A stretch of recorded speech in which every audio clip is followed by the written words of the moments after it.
Audio Jungle.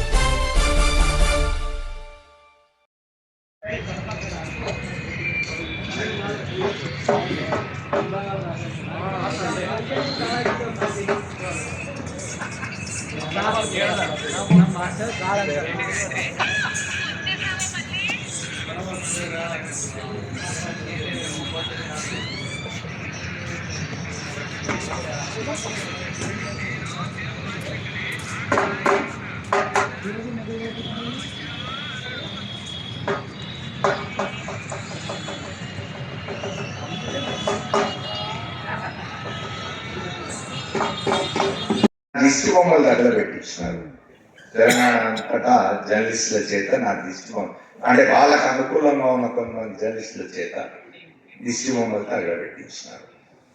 నేను మా నాయకుడు శ్రీనివాస్ రెడ్డి గారు ఇద్దరం కూడా ఆంధ్రప్రదేశ్ వర్కింగ్ జర్నలిస్టుల యూనియన్లో బాధ్యులుగా ఉంటూ మేము తెలంగాణ గురించి మాట్లాడుతుండే వాళ్ళం, ఛానళ్ళలో పోయి మాట్లాడేవాళ్ళం, సభల్లో పోయి మాట్లాడేవాళ్ళం, ఉద్యమం జరుగుతుంటే ఉద్యమంలో పోయి పార్టిసిపేట్ చేసేవాళ్ళం.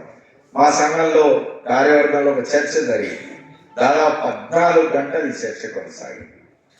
మమ్మల్ని ఆంధ్ర ప్రాంత మిత్రులు రిక్వెస్ట్ చేసినారు, మీ ఇద్దరు ఇట్లా మాట్లాడుతూ ఉంటే మాకు అక్కడ ఆంధ్రలో ఇబ్బందిగా ఉన్నది, మీరు బహిరంగంగా మాట్లాడడం మానేయకూడదా? మీరు తెలంగాణకు అనుకూలమే కావచ్చు, మీరు తెలంగాణ బహిరంగంగా మాట్లాడడం మానేస్తే మంచిది, మీ ఇద్దరు మా జాతీయ నాయకులు కూడా అని వాళ్ళు రిక్వెస్ట్ చేస్తే మేమిద్దరం ఒకటే చెప్పినాం, సంఘానికి రాజీనామా చేయమంటే చేస్తాం కానీ తెలంగాణ గురించి మాట్లాడకుండా ఉండదు. ఆ రోజులో నేను చెప్పిన తెలంగాణ రాబోతూ ఉన్నది, వస్తే ఏం జరుగుతుంది అని. వస్తే ఏం జరిగిందో మనం 12-13 సంవత్సరాల్లో చూస్తున్నాం. ఇది నేను ఈ మాట అన్నప్పుడు జర్నలిస్టులు కొంతమందితో నా దిష్టి బొమ్మలు జిల్లాలో తగలబెట్టిస్తున్నప్పుడు ముచ్చల సత్యనారాయణ గారు నాకు ఫోన్ చేసినారు. ఫోన్ చేసి నేను కూడా ఇదే చెప్తూ ఉన్నాను, నేను చూసేదే ఉన్నాను, ఇప్పుడు లేను, రేపు తెలంగాణ వస్తే వీళ్ళందరి చేతుల్లో ఏమైపోతుందో నాకు అర్థం కావడం లేదు, నువ్వు అన్నది కరెక్టే, ఎందుకు నీ దిష్టి బొమ్మల దగ్గర పెడుతున్నారు అని అడిగినారు. అప్పుడు ఓ పత్రికలో వార్తలు వచ్చినాయి. నా పుస్తక రూపంలో తీసుకొచ్చిన దాంట్లో ఒక పేజీకో ఒక అంగుళానికో కుదించిన మన తెలంగాణ సమాజ మేధావులు, రాజకీయ వ్యవస్థలు, వాళ్ళందరికీ మేము ఇక్కడ మొదలైంది ధిక్కర స్వరం గద్దర్ ఫౌండేషన్ తరఫున.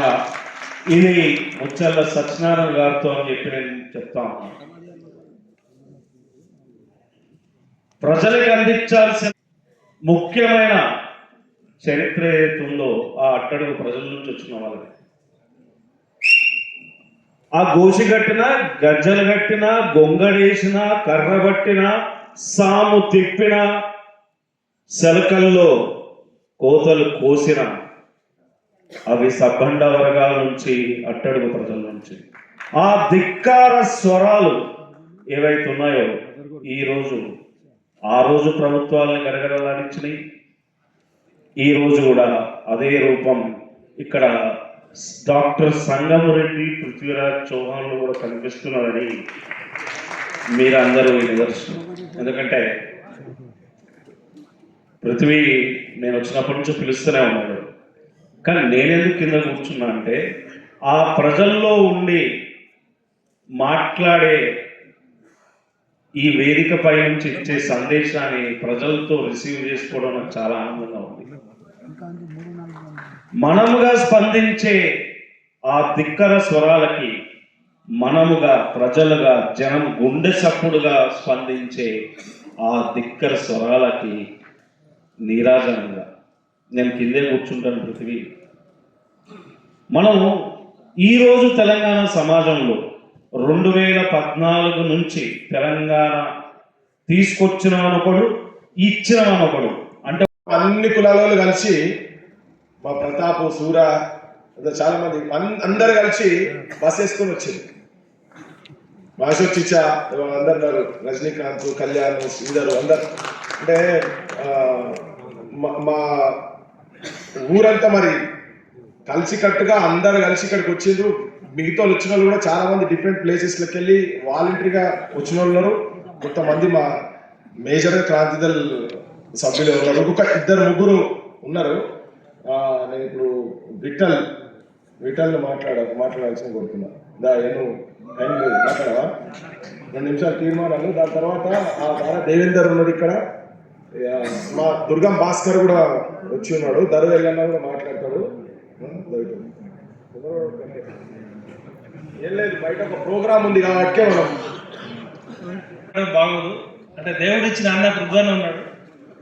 ఊపిరి ఉన్నంత వరకు అనుక్షణం ఆత్మగౌరవంతో పేద ప్రజల పక్షాన పాలకులను ధిక్కరించిన మునగాడు ముచ్చర్ల సత్తన్న, మన తల్లి తెలంగాణ ముద్దు బిడ్డ. ముచ్చర్ల సత్యనారాయణ ఊరు పేరు 3 చెరువులు ఉన్నాయి కదా, 3 కోట్ల ముద్దు బిడ్డ మన ముచ్చర్ల సత్యనారాయణ గారి పోరాట బిడ్డ మన పృథ్వన్న ఉన్నాడు ఇక్కడ. నేను ఇక్కడ 2 విషయాలు ఇష్టపడతా కానీ నాకు దిల్ ఖుషి ఉండదు. పృథ్వన్న గొప్ప ప్రసంగం చెప్తే ఆనందపడతా కానీ ఎక్కడో ఉంటది. పృథ్వన్న ఒక పోరాట యోధుడు. ముచ్చర్ల సత్తన్న ఈ పృథ్వీని ప్రజలకు అంకితం ఇచ్చిండు. దేనికోసం అంటే 4 కోట్ల ప్రజల బానిస సంఖ్యను చెప్పడానికి పృథ్వన్న ఇచ్చిండు. కాబట్టి పృథ్వన్న అండ ఉంటే కొండను పిండి చేసే శక్తి ఉంది మనకు, అవునా కాదా? నన్ను 25 ఏళ్ల క్రితం యూనివర్సిటీలో వచ్చినప్పుడు పట్టుకున్నాడు పృథ్వన్న. నేను దేశమంతా తిరిగినా, ప్రపంచంలో అన్ని దేశాలు తిరిగినా, అందరి దగ్గర తిరిగినా కానీ నిజమైన నికాసైన నిజాయితీ ముద్దు బిడ్డ పృథ్వన్న ఉన్నాడనే అండా కొండ ఎవరినైనా ఎదిరించొచ్చనే శక్తి వస్తుంది. ఎందుకంటే నిజాయితీలోంచి, త్యాగంలోంచి, ధైర్యంలోంచి ఆ బలం వస్తుంది. ఇక డైరెక్ట్ చల్లకొచ్చి ముచ్చదాటం కాకుండా మా రఘు ఇప్పుడు జై తెలంగాణ పేపర్ పెడతా అన్నాడు. జై తెలంగాణ పేపర్ పెట్టాలన్నా, జై తెలంగాణ అన్నా కూడా త్యాగం, ధైర్యం, నిజాయితీ ప్రతి క్షణం రఘు నీ జీవితంలో ఉండాలి. అది ఉన్నంత కాలం మీతో ఉంటాం. జై తెలంగాణ పేపరే కాదు, పృథ్వన్న మనందరం కలిసి జై తెలంగాణ పార్టీ కూడా పెట్టాల్సిన అవసరం ఏర్పడ్డది. ఎందుకంటే బీహార్ నుంచి బతకడానికి వచ్చిన పాస్పోర్ట్ బ్రోకరు తెలంగాణ సోయి లేనోడు. కేసీఆర్ కి తెలంగాణ సోయి ఉంటే తెలంగాణ అమరవీరుల స్తూపం ముందు 1200 మంది పిల్లలు చనిపోతే వాళ్ళ అడ్రస్ ఉండవు. 69లో 369 మందిని చంపిన కాసు బ్రహ్మానందరెడ్డి విగ్రహం 10 ఏళ్లు ముఖ్యమంత్రిగా ఉన్న కేసీఆర్ మంత్రివర్గంలో ఉన్న వాళ్ళు ఎవరన్నా కాసు బ్రహ్మానందరెడ్డి విగ్రహం తీసేయమనే సోయిందా? Shame shame KCR, we are shame on you. అదే విధంగా టిఆర్ఎస్ పార్టీని బీఆర్ఎస్ గా పాటిన బీహార్ బ్రోకర్ కి తెలంగాణ సోయి లేదు. కేసీఆర్ చేసిన తప్పుల నుంచి వచ్చిన ఒక చంద్రబాబు బూట్లు నాకే చెంచా, ఆంధ్రోళ్ళ కమ్మోళ్ళ చెంచా రేవంత్ రెడ్డి, మీకు కూడా తెలంగాణ సోయి లేదు. ఎందుకంటే కేసీఆర్ చేసిన తప్పుల్లోంచి వచ్చిన నువ్వు 369 మంది విద్యార్థులు చంపిన అసెంబ్లీ ముందున్న శిలాఫలకం మీద కనీసం మన తెలంగాణ సమాజంలో నాతో సహా ఇక్కడున్న అందరికీ ఒకటి చెప్తున్నా, నిజంగా మనకు ఫలకం వేయాలి. 369 మంది చచ్చిపోతే వచ్చింది. ప్రపంచంలో ఎక్కడ ఇంతకన్నా సిగ్గుదప్పిన బతుకుండదు. ఎందుకంటే ఆ 369 చచ్చిపోకపోతే ఇది ఆ తెలంగాణ లేదు. అలాంటి చచ్చిపోయిన అమరవీరులను గుర్తించుకొని తెలంగాణ సోయిలని ఈ బద్మాష్ బాడుకావు ఈ రాజకీయ నాయకులని చెప్పుకుంటూ ఉండాలి. ఎందుకంటే ఈ ప్రపంచంలోనే అలాంటి ప్రాణత్యాగం చేసిన ఈ తెలంగాణ నేల తల్లి మట్టి బిడ్డ ముచ్చర్ల సత్యన్నకి నిజమైన నివాళి ఎప్పుడంటే జై తెలంగాణ పార్టీ రావాలి. పృథ్వన్న ఆధ్వర్యంలో నిజాయితీ నికార్సైన వాళ్ళందరూ అసెంబ్లీకి, పార్లమెంటుకు పోవాలి. అదే ముచ్చర్ల సత్యనారాయణ గారికి ఇచ్చే నిజమైన నివాళి. జై తెలంగాణ, జై Mucharla Satyanarayana.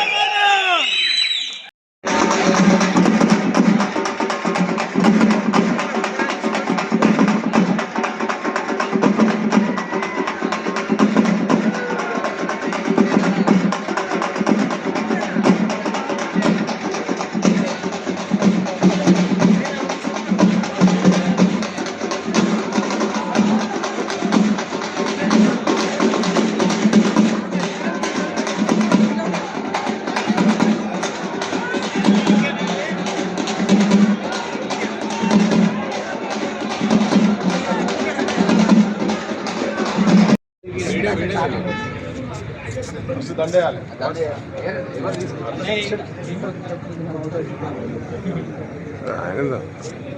Happy birthday to you. పాట పాడాలి. Happy birthday.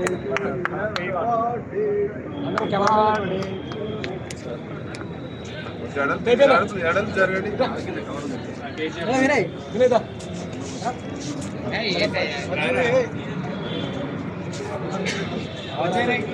అంజన్ మీరు రండి ఒకరు.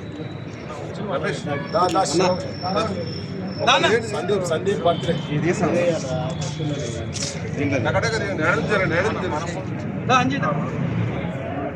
గోపాల్ సైలు జియాసు ఇంటికి వెళ్ళండి ఇంటికి మొత్తం ఈ కొనవారికి రాదు మీరు కూడా వెనకాల అనుకుంటే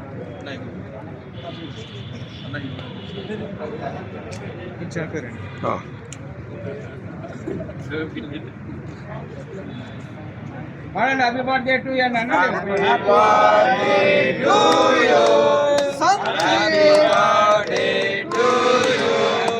హ్యాపీ బర్త్డే టు యూ